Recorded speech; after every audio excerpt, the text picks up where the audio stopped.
Hi, Andrea. Hi, everybody. I'm going to stop sharing that. Um, can everybody hear me?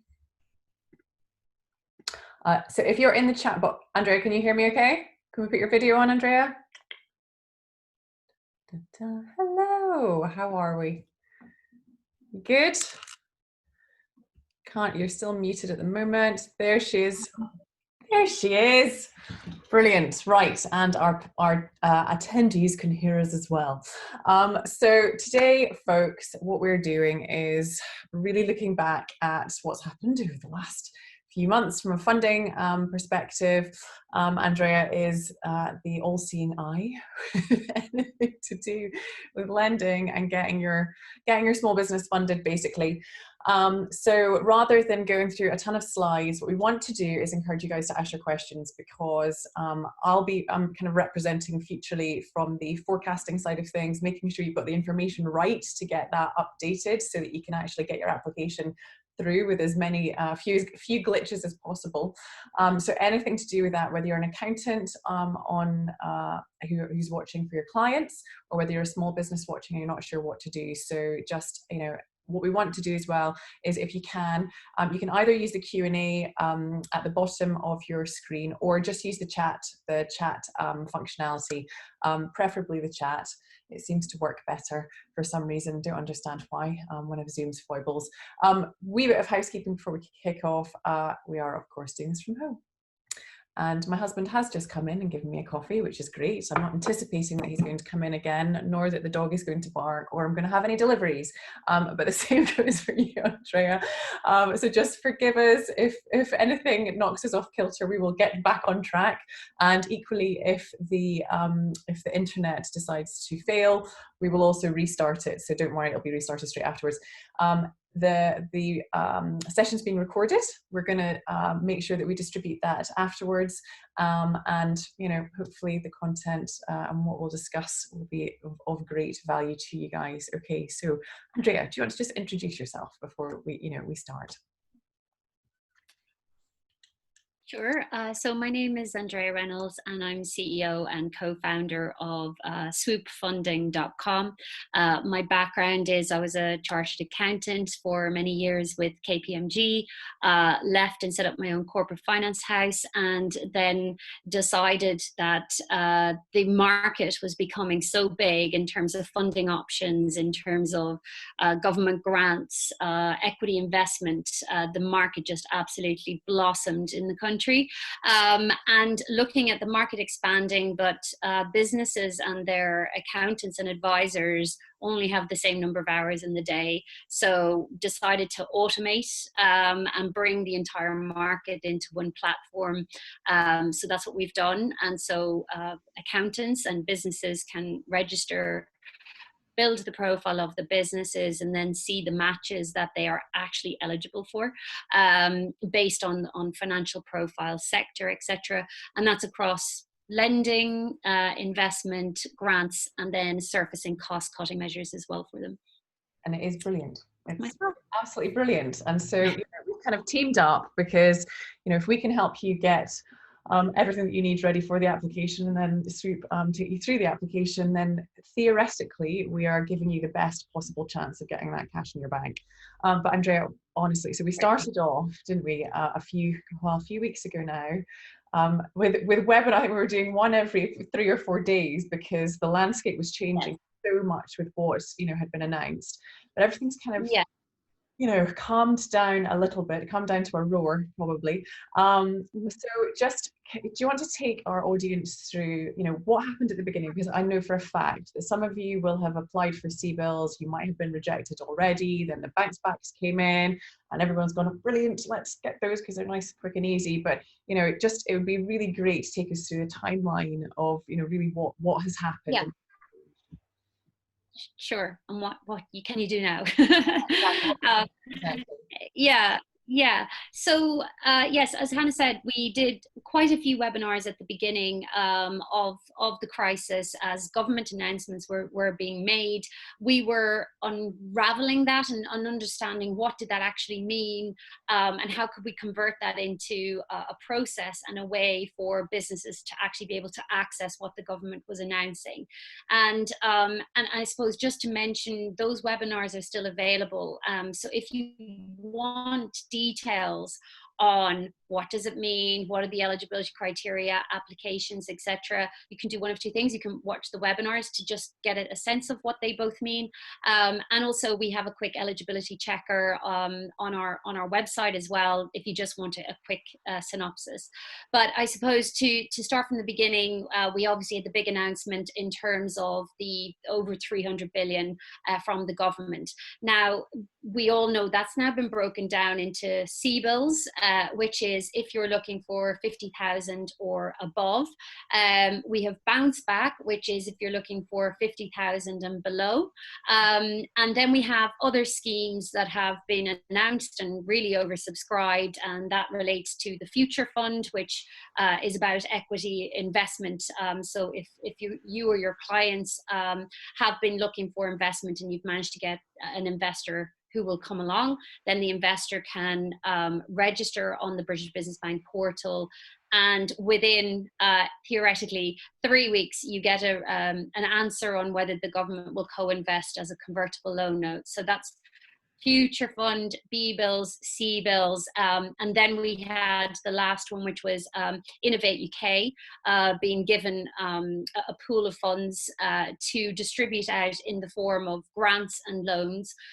Not just to their current portfolio. So if you have businesses or you are a business that has received funding from Innovate UK before, you can actually apply for what's known as continuity funding. So this is probably where you had intended to get more investment into your business to complete your project, or you had other plans that are now being impacted by COVID. That's the purpose of that.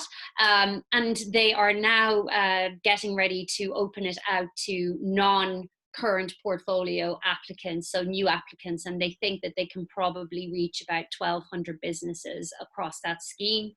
And then the last one, which was announced just before the crisis, was around the budget time, where there was a small business grants related to the small business rates relief. So if you're paying between 15,000 and 51,000, getting your either £10,000 grant or 25,000 if you're in retail, leisure, hospitality. Indeed, and of course, yeah, that's what we got. Yeah. And just Yeah. anybody that hasn't, the VAT deferment, time to pay on your PAYE and NICs, there are other ways as well to keep money in your business rather than spending it out. So hopefully everybody's taking advantage of that. I think so. We were talking yesterday, and you know, a lot of people have applied for CBILS. There wasn't much movement at the beginning. You know, should people still have confidence in it as a mechanism? Because I can understand, you know, I've got friends of myself who've applied and they've been rejected, and I know that they're viable businesses. And so I just talking about the CBILS and what, you know, why it went through different phases and what was happening in a 24-hour period. It was insane what was happening and what you were having to deal with. Yeah. So when the government announced CBILS, there's a couple of things that people should be aware of that go on behind the scenes. So the government makes an announcement on a Sunday, and by the Monday, the banks have to launch with CBILS. This is pretty much what happened.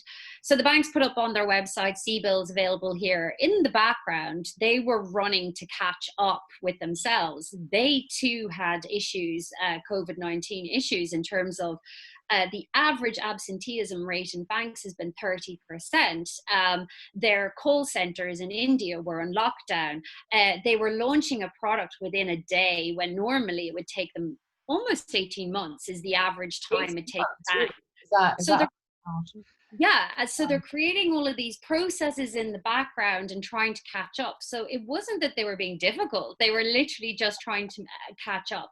That's the first thing. Second thing is there's British Business Bank eligibility rules, and then there's the lenders rules themselves. So what is their risk model? What is their risk appetite? And that didn't go away just because of CBILS. In terms of CBILS, banks still have an exposure. So the government is guaranteeing up to 80%. And by the way, it's the last resort. The bank, first of all, has to go and try and recover the debt in normal recovery mode. What they're not allowed to do is recover, because you're not giving a PG under the scheme, up to 250,000. Personal guarantee for those who don't know what a PG is. Sorry. Yeah, sorry, personal guarantee. So yes, a personal guarantee. So they're not allowed to recover against your home or your vehicles, etc. But they were still exposed. So people have to remember, banks still have to lend within their lending criteria, even though government is backing it for 80%. So you had all of this going on. Then what happened was the government just announced a few lenders, which was the banks essentially, and some other regional lenders. Now what's happened is kind of they started with that, and the only gig in town was your bank, and then your bank would say no, or you can't get your application through because they're struggling, and people think that's the end of the road, and it's not. In fact, I mean, that's the biggest thing from this webinar. It's not the road for your absolutely not the case. What's happened since then is that all the government needed was time to determine what other lenders they wanted to accredit. And so every week we get 5 new accredited lenders, non-bank lenders that the government approves to be able to lend under CBILS. So now we're getting into, okay, finally, we are processing CBILS. We are processing them fast.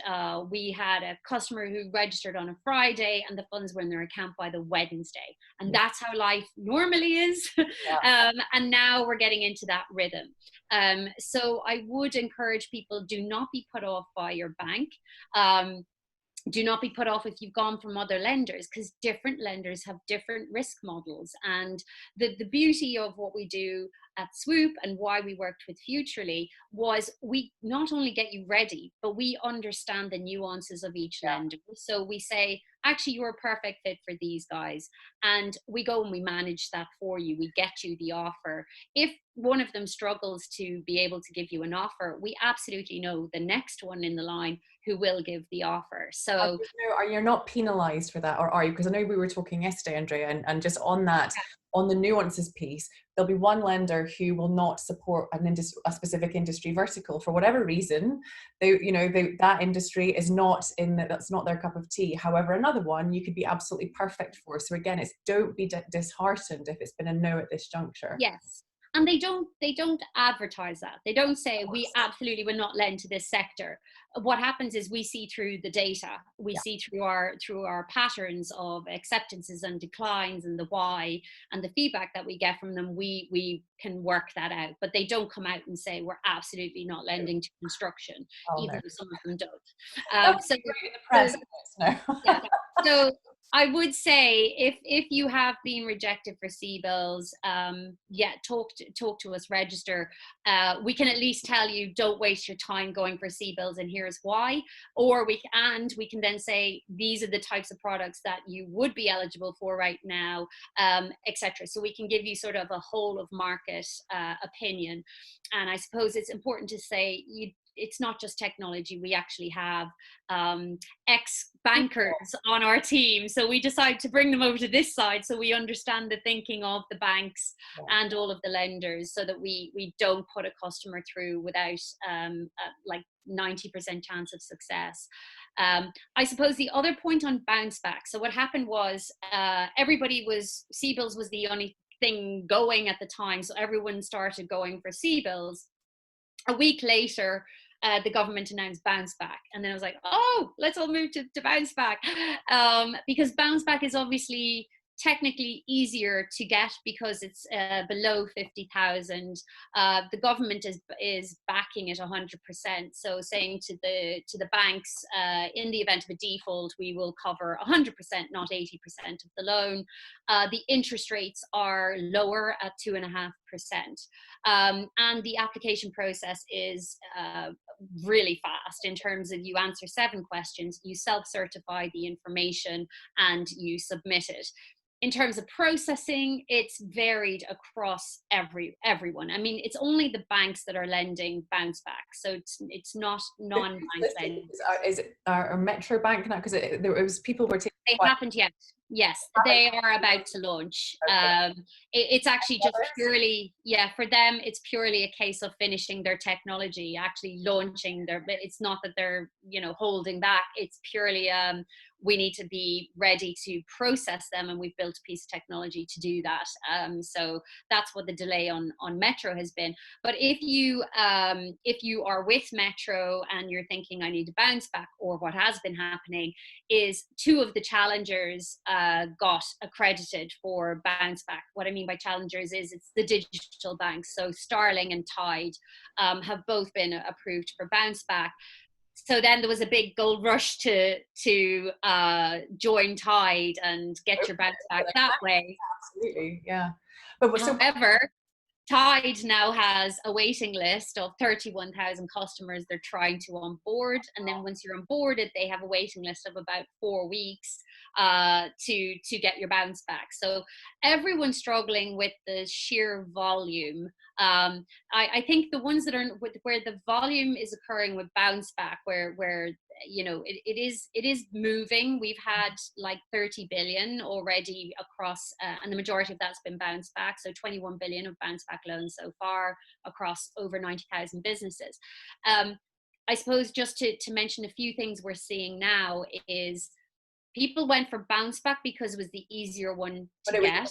It was the immediate critical care, wasn't it? It was, I need to keep the lights on or feed my family. I need this money. But now, is it enough? And equally, just as a point as well, from the accounting side of things, any accountants who are watching, we know that, we talked about triaging your clients, because every one of your small business clients is going through some sort of impact at the moment. Who are absolutely bleeding out, who needed immediate care, etc., etc. And at the beginning, of course, the CBILS application was the only option that they had. So now we also know that a lot of firms have just gone, right, okay, let's get bounce backs in. But now it's like, okay, we need to take a deep breath. And I know what you're about to say, Andrea. I was like, okay, do these businesses actually still need additional funding? Because it's this next phase now of going, right, we've got enough oxygen in the tank, until this point, but we need to make sure that the business is viable and is going to continue, as it would have done pre-COVID. Yes, exactly that. What we're seeing now is a lot of businesses saying, look, I got that, I've put the fire out, but it's not going to sustain me through to recovery. What else can I do now to get myself through recovery? So it's blending other products in the market that people wouldn't have gone, let's go for that. And they're blending it now with their bounce back to get them through it. And I think this is the part where the cash flow forecast, understanding can you afford those repayments, making your assumptions on recovery, etc., is really, really important. But I suppose the most important thing is you're not going to, your bounce back you get regardless. You don't really have to prove too much on cash flow forecasts or anything like that, but you should do it anyway, because it's a loan, you have to repay it. And so therefore it's looking at that and saying, actually, I've got an invoice here. Maybe you've got one invoice that you could refinance to free some cash flow.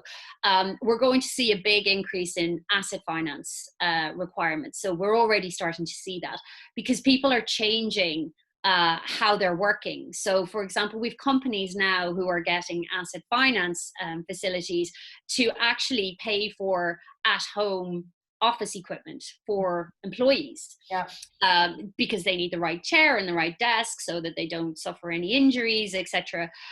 So you're starting to see these trends emerge of people now returning back to work, and working out what do they need in this new world. So asset finance has become sort of the latest demand is coming in those types of products. So, I mean, for anybody, anyone watching the video now, I mean, my recommendation would absolutely, I mean, obviously I'm a complete nerd when it comes to forecasts because I use them as a sat nav. So they inform any decisions or choices that I make. They're not just for lending purposes. If you have got a bounce back that you've taken, you must get that into your forecast to get that affordability piece happening first. So when are you due to start paying it back? The FT today's, says that 45-50% of bounce back, so they're expecting that they're not going to be paid back. Well, which of course affects the entire economy if it's, if they're not. So I would say is a first port of call that, but this affordability piece for anything, whether it's asset finance, invoice finance, it's, as much as getting the money in, of course, is important. You've got to be able to understand how you're going to afford it later as well, when you take into consideration things like your VAT deferment and the time to pay agreements that you've got, which are going to hit, in 11 months time. So, or around that period. So, I absolutely, if you're not sure of how to do it, please ask your advisor. If you don't have an advisor, we can put you in touch with someone who does. And failing that, we do, like Andrea says, we've got videos of actually, this is exactly what you need to do to test the waters and give your litmus test of how your business, again, bearing in mind that you might well not have revenues, depending on what sector that you're in, coming in until August, potentially September. It's those different, it's worst case scenarios. We've been doing bounce back webinars with some different industries, and I know, like hospitality, for instance, one of those sessions that we ran, David, who runs a restaurant in Brighton, was saying that he's not forecasting one of his sites to start trading until the beginning of 2021 because of the social distancing rules. It's just not going to be viable because it's too small for him to be able to do that. So all of these things, when you're thinking about the next piece of the puzzle for your funding, you must get those in black and white and stress test them and say, well, what happens if we don't get that level of revenue? What happens if it's 20% less, 30% less, 50% less, or zero up to this point? It's so critical that happens, because equally, when you're, if you do decide that you do need a CBILS, for instance, which of course you can do in tandem, Andrea, I'm correct in that, so if we've got a bounce back, we can still apply for a CBILS, that's correct? Yes, we will need, when you apply, you are going to need to show that you can pay it back, and that will have to be inside the forecast for the underwriters to go, okay, yeah, they can actually afford this thing that we're now going to give them on top. And just a couple of things. I was just noting some of the questions in the chat there. Just to Gavin, there was a question on access to the banks when it comes to CBILS. Correct. At the beginning, the banks were just like, no, can't cope. We need to just deal with our own customers first. That's since changed. So now they have come back to us because we started to send them everything exactly as they need to see it. They actually then realized, oh, you're actually taking some of the heat off us in terms of processing. So the most active ones, Gavin, right now with us are Barclays, Santander and RBS. Lloyds have started becoming more active with us directly this week. HSBC, still lots of struggles going on there, which so just to say, and in addition to the alternative lenders, there's lots more lenders who've now been accredited. So from, say, what we were able to do in terms of successful applications at the beginning of the process versus now, it's just such a different picture, because finally we have liquidity in the market and the banks are back operating with us in terms of business as usual. So I suppose that's the first thing. The second question there was in relation to HSBC and also to Revolut. We're getting this a lot of customers banking with Revolut, and thankfully now Revolut, you can get PDF bank statements. One of the biggest issues we used to have literally up to a few weeks ago with Revolut was they didn't have PDF bank statements, and none of the banks would accept the CSV files that Revolut had. And I know you mentioned that you applied to HSBC. HSBC have a theoretical as long as you just open a service account with us, we will give you a loan. You haven't heard anything from HSBC. That's kind of the norm. Unfortunately, they seem to be really struggling on all fronts, even on CBILS, which I've just described, all the banks back being active with us, with the exception of HSBC. So it may be that they've lost your application, or it may be that they are literally just inundated with volume. You do have more chance with one of the digitals. As I said, I think even Tide are struggling with the volume. Starling, they feel like they're getting on top of it now. So that could be another route for you in terms of, it sounds like you're a digital banker in any case. So maybe give those a try. HSBC, I think you'll be waiting a long time to hear. So someone's actually said, Nell has said you can't have CBIL loan and bounce back. Is that correct? It is. That's very true. So if you have got a bounce back, you can't apply for CBILS. So what's the alternative? Right. So I've That's to get 20 grand. Yeah. I needed to stop the bleed. What are my options? So this is actually a good point. Just to first say, if somebody applied for CBILS first, and they got it, and then after that bounce back was announced, you can refinance the first 50,000 of that CBILS. You can refinance it into bounce back because it came after CBILS. Banks aren't prioritizing those at the moment. They're saying, look, it's subject to criteria, etc. And that's kind of how they bat you off for a little bit until they figure things out. That's the first thing. The second thing is, if you get a bounce back, that is, you've got a bounce back, you're not going to be able to go in addition to that for CBILS. So the two options are, one, ignore bounce back, just go for CBILS. Option two, if you're looking for 120, is get your bounce back at 50 and then get non-bank lending, so alternative lending for the balance.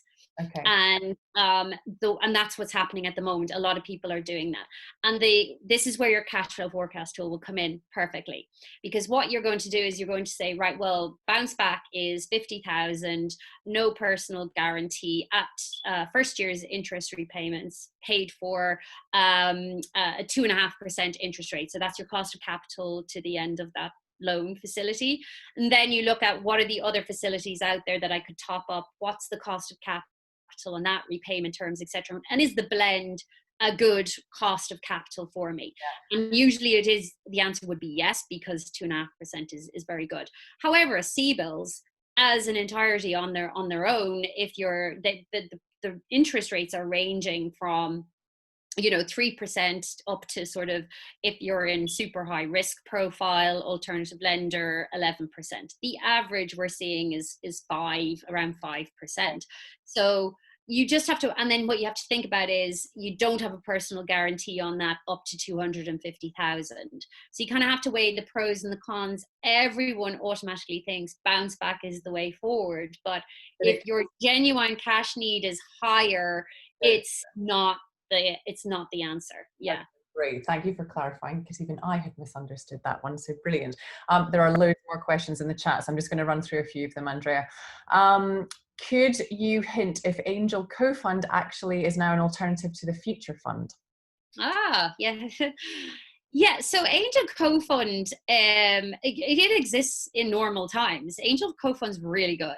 And I suppose just to give everyone a glimpse as to what is Angel Co-Fund, if you are raising and you have a lead angel investor who is known, where you can say, oh, they bring some experience or expertise or industry experience to help our business grow. That angel approaches Angel Co-Fund and says, we've got this investment, will you come in on the investment round with us?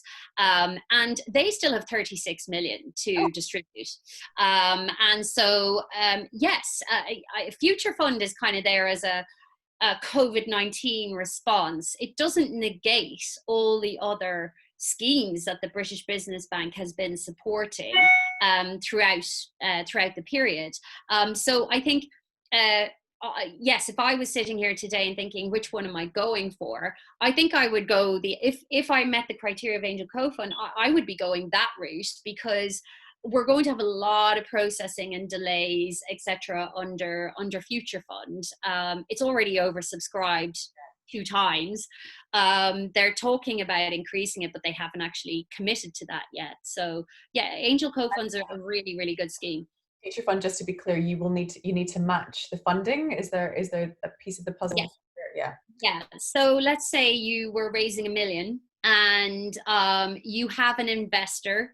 And by the way, it can't be an SEIS, EIS investor. Well, it can be, but they're not able to claim the relief element of it. And this is actually an important point. So the rules of Future Fund say you have to have raised 250,000 in the last 5 years to be, first of all, eligible. And most people will have raised that amount via SEIS, EIS. Yeah. And you may have gone back to your investors to say, will you come on this new round, please? And will you then apply to Future Fund on our behalf?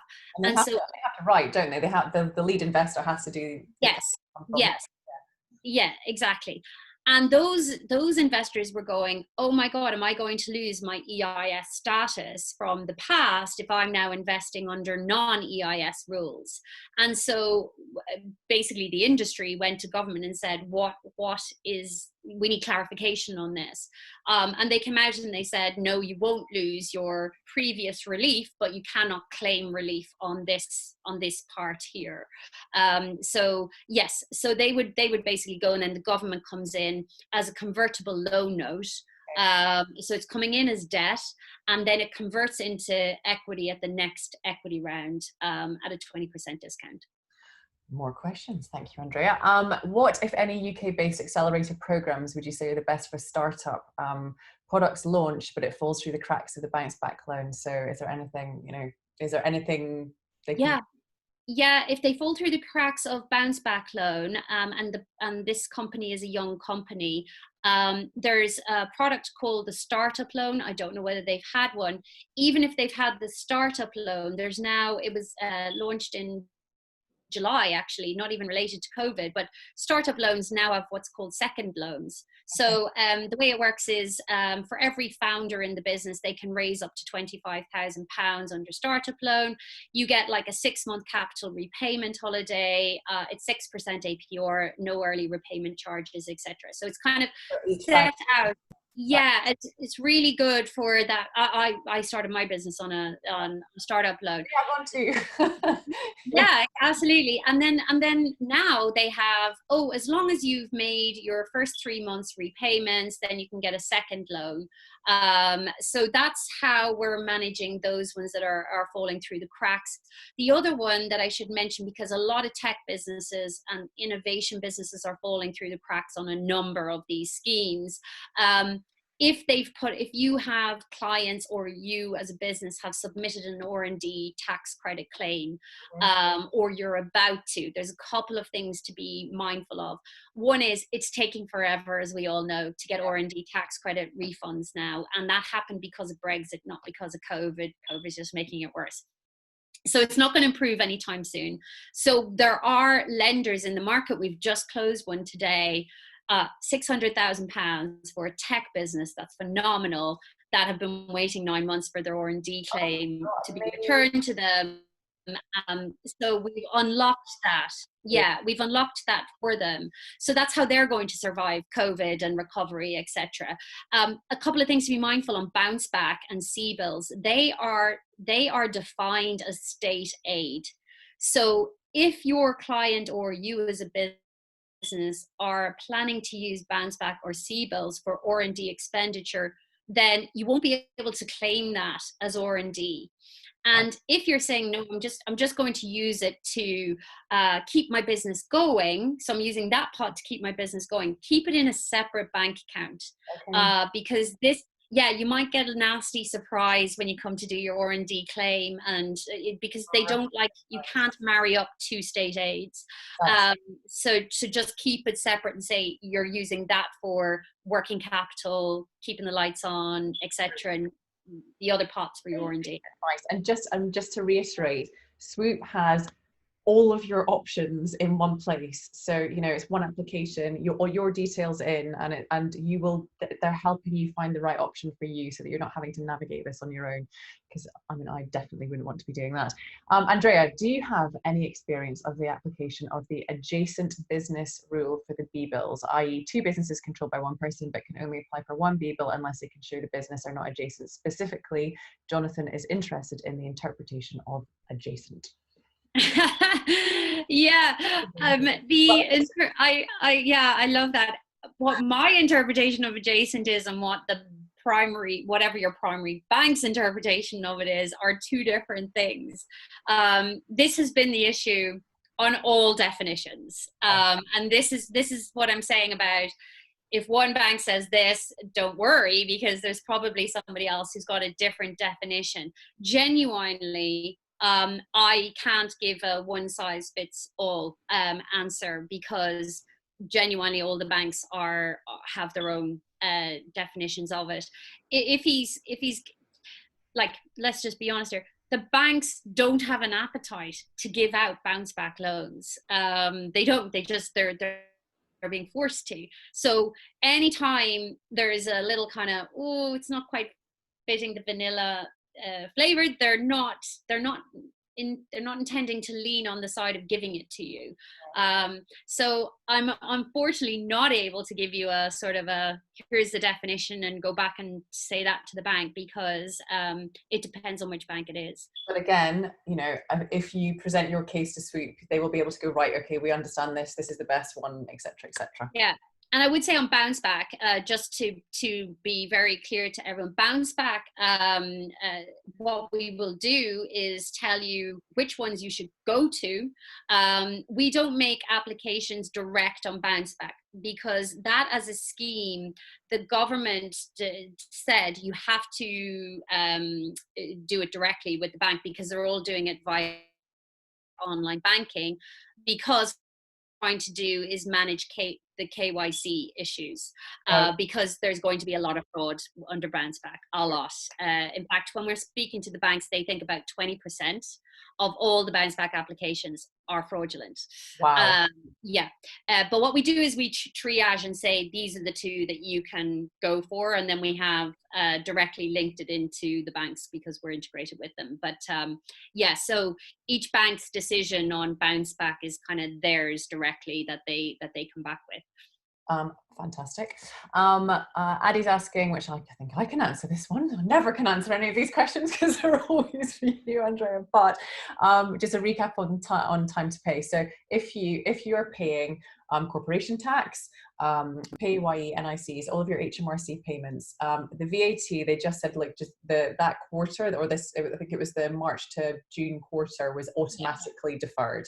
That you didn't need to contact them. That was happening for everybody. If you're going to struggle to make any other HMRC payments, phone them. Please phone them. If you phone them, they are remarkably understanding in the main, and what will end up happening is you will have an official time to pay arrangement will be put in place where you can say, like, I will be able to afford this thing from this time at this amount. They'll set up a direct debit. It's, you know, if you don't, then you will end up having penalties and so on and so forth. So absolutely, which of course is not good for your cash flow, but that's what your time to pay is. So just make sure you just pick up the phone. Don't be scared. I think that's one thing that HMRC can feel quite terrifying sometimes, but genuinely, in the main, they are incredibly helpful where they can be. Okay, so what about HSBC for current non-business customers, temporary account backs? I think we've covered that with HSBC at the moment. They're struggling just generally. It's just a struggle. Yeah, I hate bank bashing because they're all trying their best, but those guys are really, really struggling. I have to say the ones that have really come on over the last couple of weeks are Barclays, where, like, honestly, we've gone from Gavin, who was just mentioned there, we've literally gone from can't talk to you to, we, you know, now we're sending them something, we're getting a reply within 24 hours, and we're, you know, it's really engaging now, as opposed to, oh, can't talk to anybody. So they all really are coming on a lot, and I think we're going to start seeing normalization of turnarounds now.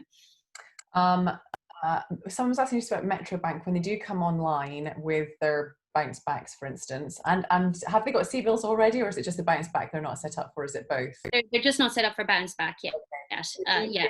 So, and sorry, we have that, they're live as well. We're managing to get deals through getting turned around with Metro as well. Do you think once back's online that he's asking whether there'll be some phasing, whether they'll do it in phases or they'll just be overwhelmed, and what do you think? What they're telling us, because we chat to them every day, is they're saying the reason they've been slower is they want to do this as a piece of automated technology, so that when they do go live, they don't have these massive queues and waiting on processing. And so they've kind of taken their time to do that. And once they're live, it will be, in their minds, all automated. Yeah. Hugh's made a really good point. We actually had a webinar yesterday, which was all about being an employer and furlough, redundancies, all of those things. It's on our events page, the video of it, for anyone watching, because the point he's making is that if you are, if staff are coming out of furlough and you're needing to make redundancies, that is also going to add additional cost in that short-term period that you've probably not factored in, and you're going to need to put that in your forecast as well, because it's not a case of just, okay, we can't afford to keep this stuff going. You have to, you're going to have to pay their notice. There may well be redundancy pay on top, so you will end up having this inflation of staff costs, and of course then commitments to HMRC if redundancies are sadly have to be made. So just make sure that you've got those in. Again, videos, we'll put the link back in with the email that goes out, but the how-to video, which is literally line by line in the forecast, it's really, really hand-holdy and very, very simple to go through, which Graham has confirmed, because one of his points was we submitted a CBILS application for a client using scenarios in Futrli, submitted through Swoop, and received an offer in a day. So there we go, people. It's good. Okay, so and someone else is saying that it's speeding up. Applied for bounce back through HSBC, got approved in 4 hours, got the money in 2 working days. So everything's moving. Louise says, we applied to Lloyds for a 200k CBIL on the 23rd of March. They made errors in processing the application and communicating back with me, but eventually 3 weeks ago they confirmed the loan has been approved and upheld my complaint. But I still haven't received the paperwork or funds despite chasing. We will soon really, really need the funds. How much longer should I give them? Should I apply somewhere else? Which lender was with Lloyds? Lloyds. Okay. Gosh. Yeah. I mean. Yeah, a long time ago, that, isn't it? Yeah. Some of the things I would say, actually, just on that as well. If you are struggling to get an offer from a bank and then you go with a funding circle or an alternative lender, it's really important to know, obviously your bank's going to have a better rate, but the banks are struggling to get through the processing of it. So a sort of a contingency plan for you is, if you're not hearing back from Lloyds, is you can get one. Again, we can happily, it sounds like you've got all your paperwork, etc. We could submit it for you, get you an offer now, take that offer, and then you just refinance in 6 months or 3 months or whatever, when things calm down with the bank, and you'll just move on to their rate, because you're not paying the interest rates for the first 12 months. Right. So it's 0% whether you're with Lloyds or Funding Circle or whoever. It just means that you've got the funds, you have the facility, and then you can refinance to your bank. And so that's a lot of the activity as well, is people going, I've tried, I've either been successful in waiting, or I can't get them to give me a response at all. At least I'm getting an offer over here, and I'll take that now. And what we do is we put a notification on your account to notify you in 6 months or 3 months, whatever date you want to, then we do the refinance. Yeah. Brilliant. Someone's saying, not sure if this is of any of the use to the attendees, but we understand that some alternative funders such as Funding Circle and Fleximize will look to refinance BBILS into CBILS facility at some stage. Nothing announced as yet, though. Yeah, there's, I think, my own opinion is alternative lenders are going to struggle. They are all talking about Fleximize and the guys and Funding Circle, like we talk to them all the time. They talk about it, that, oh yes, we're eventually going to bring in BBILS and we will allow you to refinance. The reason I think we may be getting closer to that actually happening is what goes on in the market essentially is all of those funders need funding themselves to distribute. And what's going on is the 2.5% interest rate is making it very difficult for them to go out to the wholesale market and get funded to be able to distribute. But there was a big discussion with the Bank of England, and it looks like the Bank of England is actually going to finance the non-bank lenders at exactly the same rates that they finance the banks, which will be game changing. It means the non-bank lenders can absolutely compete, offer bounce backs, etc., at the same levels as the banks. So there's lots of progress happening every single day in the industry. It's kind of like, okay, another relief point being introduced. So yeah, we're getting there. So Glenn's, I know we kind of talked about it beforehand, but just, and I guess things are always changing, but he said, I've been informed just recently that if you already have a B-bill, you could at a later point switch or upgrade into a CBIL term loan at an increased level of borrowing. Is that definitely not the case? As of today, that is not the case as far as what we are being told by the lenders. It could change. I think my theory is what happens is they try and limit the rules as much as possible at the beginning, and they sort of sprinkle these announcements out there. I think what happens is what the government are waiting to see is, did that solve the problem, or what are the new problems that are arising due to this? Yeah. And so we're giving data pretty much every week now into the data agency that works with government to give them insights. And we're now saying, look, there's this new trend occurring where bounce back was now not enough for these viable businesses and they need more. And I think that's the point where once they have the data to back it up, they'll say they may come out with that announcement. Yeah, I mean, I think some people might have been tripped up with the bounce back. I mean, you know, it's one of the, if you're bleeding, you want the funds, and then you think, I'm going to do this as a stopgap whilst I try and apply for this, which is probably where my confusion actually came. You know, like just like everybody else, it's been a confusing time. But I think that could really have scuppered quite a few businesses who are, you know, actually needed more, but that short-term pain was so great. Yeah. But as I said, you can top it up. You can top it up with other products, and the general cost of capital will be much lower. Yeah. Good. Glenn asks, will any lenders support a CBIL application if the business is in a well-performing CVA, so company voluntary arrangement, which they're soon to exit from, and they hit all the other required criteria? That's a tough one. I'm not going to lie, that's a tough one.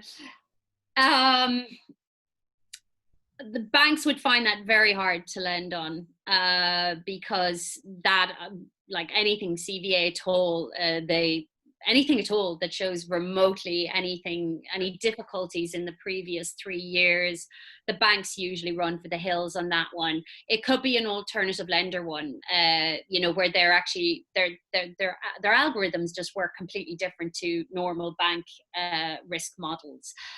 So it could be one for them. Especially if they're now performing and they're about to come out. I'd say that's one for the team, and happy to pass it through the team who look at the more complex cases, so that at least we can advise you on best route to take, or give you a no before you get it hit on your credit footprint. Brilliant. Does anybody have any more questions? Because I can't believe it, but we actually have, we've covered them all off at the moment. Actually, hold on. There's one final one from Michael. Get your questions in now, guys. I think we've still got 10 minutes if needed. If not, we can wrap up a little bit early. But Michael asks, what's the view on the availability of finance for M&A currently? Current situation is likely to present some acquisition opportunities. Yeah, acquisition finance is going to become a very hot topic because, yes, as you pointed out, there's going to be a lot of acquisition opportunities occurring over the next 18 months, 2 years. So there's, again, acquisition finance is still live and healthy. There are still funders in the market.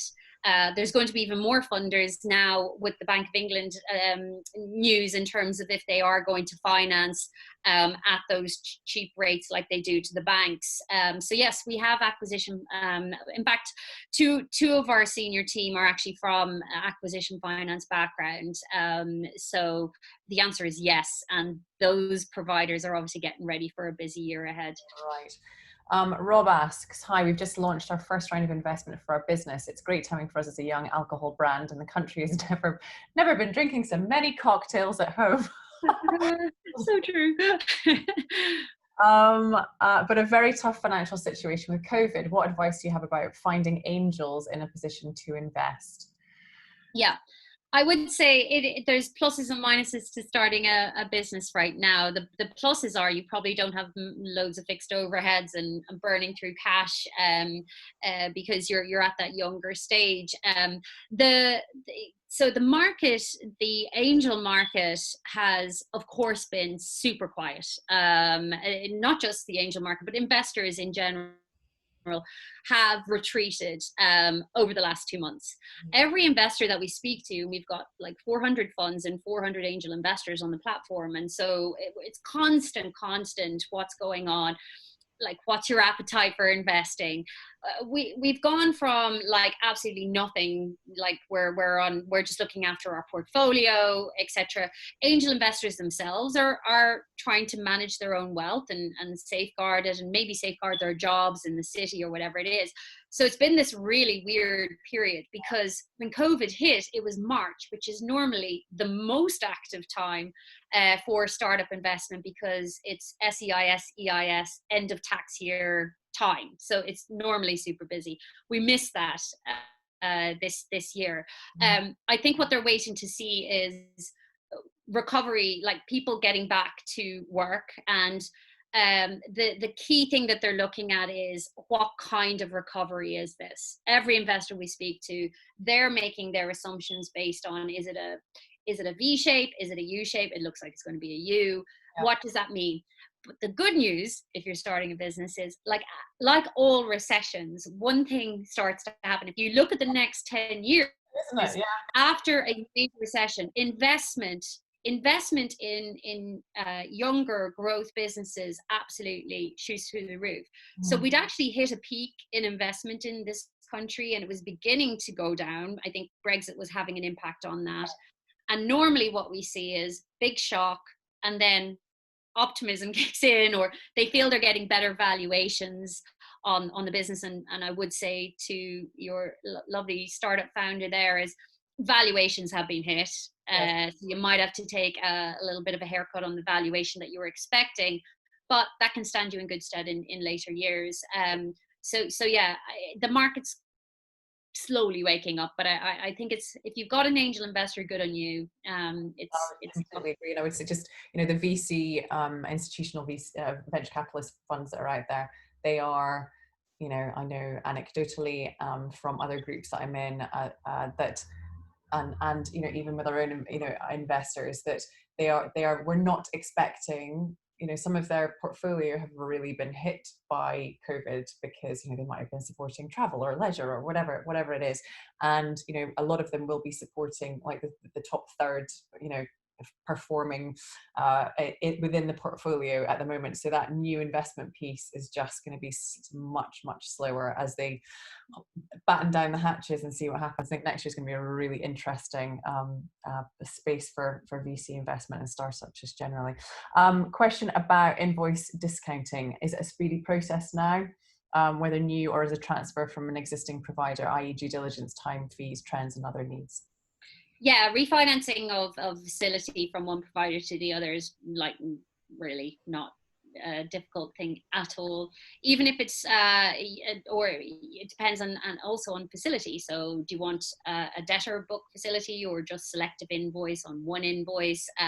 The options are immense, and that's one area of the market that hasn't died down, because ultimately they're just focusing on the credit worthiness of the customer. So yeah, a refinance of an invoice facility is not difficult, pretty fast, and I can't think of one refinance that we've done where we haven't got a better rate refinance. And actually, here's a tip for everybody. Always, if you get a facility and if it's with a lender, alternative lender, whatever it is, at the end of 6 months, if it's your first facility and it's a little bit punchy on interest rate, a refinance can always happen 6 months down the line, even if it's with the same lender. That's one of the core things that we do, is make sure that we get to the 6 month point, because if you've had a good credit history for those 6 months, that's worth something. And we need to get a point or 2 or 3 off your facility to reduce the cost. One thing I would say as well is, it seems to be a relatively new concept. Everybody knows about invoice financing and discount and that side of things. Invoice insurance, or invoice protection, protecting potential cash flow for new invoices. Now, you can't do it on invoices that are past their due date. So old invoices or aged debtors, you can't do this on.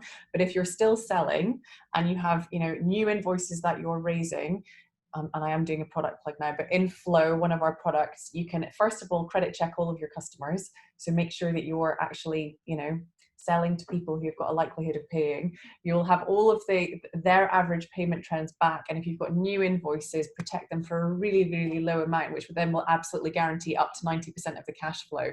So for business from this point onwards, it kind of becomes a new credit control process that you go through. It's a little bit different from normal, but it's brilliant, and can really, really help if you're invoicing customers. And actually, you've just reminded me, there is a new scheme just about to go live. The next government scheme is trade credit insurance, where the government is backing those insurance providers. And it's insurance providers who offer trade credit insurance up to 10 billion. So it's going to basically enable more businesses to access that insurance. And you can backdate it for invoices from April. It's not live yet, but it will be. And again, Hannah, you and I will be making sure that the community knows. Yeah. As soon as it's live, that could be a real lifeline in terms of trade and getting things recovering. So yeah, that's another one that will be helpful, I think. Brilliant. One final question. We're nearly running out of time, so if you've got your last ones, write them up immediately. Another question about the Future Fund. Could Angel co-fund only be done with an initial seed investment, or can it be a second or third round with this investment? The company is almost 2 years old already and had almost 500k GBP invested. Would that work, or is Future Fund better in this case? It's just on the face of it. I mean, I need to know more detail. Just on the face of it, it sounds like Future Fund. It depends on the timing of the investment. So Angel Co-Fund there's like a time period involved. You can sort of almost count that last investment round into this one that you're asking them for. But it all depends on how much of it's been used, how much of it you've spent so far, etc. So there's some nuances around that, which we can share with you. We'll get the equity team to have a look. So it just depends on those kind of nuances: how much you spent, when did you raise it, could you include that in that round, and if not, then yeah, Future Fund would be the way to go. And then the other thing I should mention is the British Business Bank seeded funds, the regional funds like Midlands Engine Investment, Northern Powerhouse, the Southwest Fund, etc. They're all still open for business. And of course, because it's British Business Bank backed, they still have targets to meet, particularly now, like they're being told you're part of this recovery plan. So those are other funds that you can approach even during COVID. They're still active. So yeah, that could be another option. And just final double check from someone that you can apply for a bounce back with different providers. You can do that with all of them. In fact, you can do that with CBILS as well, can't you? I mean, yeah, bounce back is you have to have a bank account with with the provider. And just to note, because if you've got sole traders, if you are a sole trader, it's a funny one. A lot of sole traders bank through their private, their own personal account, as opposed to having a business bank account. The banks are supposed to acknowledge that as your primary business bank account for the purpose of bounce back. Right. TSB aren't, they're just being a little bit difficult on it, but the others are. But if you're, say, with HSBC and you're not getting your bounce back, the next thing you would do is go to a Starling or a Tide, get a quick used to be quick, new bank account with those guys, and you would apply for your bounce back there. Fantastic. I think we've answered all the questions, Andrea. Super. I know. We've got to thank you. Final one. Sorry. What if the invoice discounting lender is charging monthly minimum fees and you can't break agreement without paying thousands of remaining fees for the entire period? How to approach here to part and refinance? I would say that's one for our team can look at it. We have we have an invoice finance specialist. So each division has a specialist, and so what we can do is have a look. He will know the lender. There's always ways that we look at things. We go, oh, this is so and so. Sometimes it's a human interaction. Sometimes it's okay, this is the right match. So happy to look at it for you and see what the scenario is. It could even be a refinance with that particular lender, just trying to get you a better rate. And that's what this is such a difficult thing to navigate on your own. Don't do it if you don't need to. Get the support from Swoop, which is not going to cost you anything either. It's amazing. It's completely free for you. So absolutely, we've looked at so many different people to partner with, and Swoop absolutely just hits all of the the nails on the head. But it's not just that, it's about saving money with utilities and everything else. It's just utterly brilliant. I couldn't recommend it highly enough. So we've run out of time, guys. Listen, thank you so much for staying on the webinar, everybody. It will be, as I say, we'll be transferring into video. It will go out with some summary information back in the email. We'll put links to all of the other webinars that we've done as well, and the how-tos and the applications, and the link to make sure that you can get your application process sorted. Andrea, thank you. Thank you, guys. Thank you. Thanks for everyone for joining. And anything else, just send us a question. And if you want more, if you want more webinars, let us know what you want the topic, what you want us to cover. But it's likely we'll be doing another one next month because everything will have changed again, probably. Exactly. Okay. Thanks, everybody. Bye. Bye. Bye.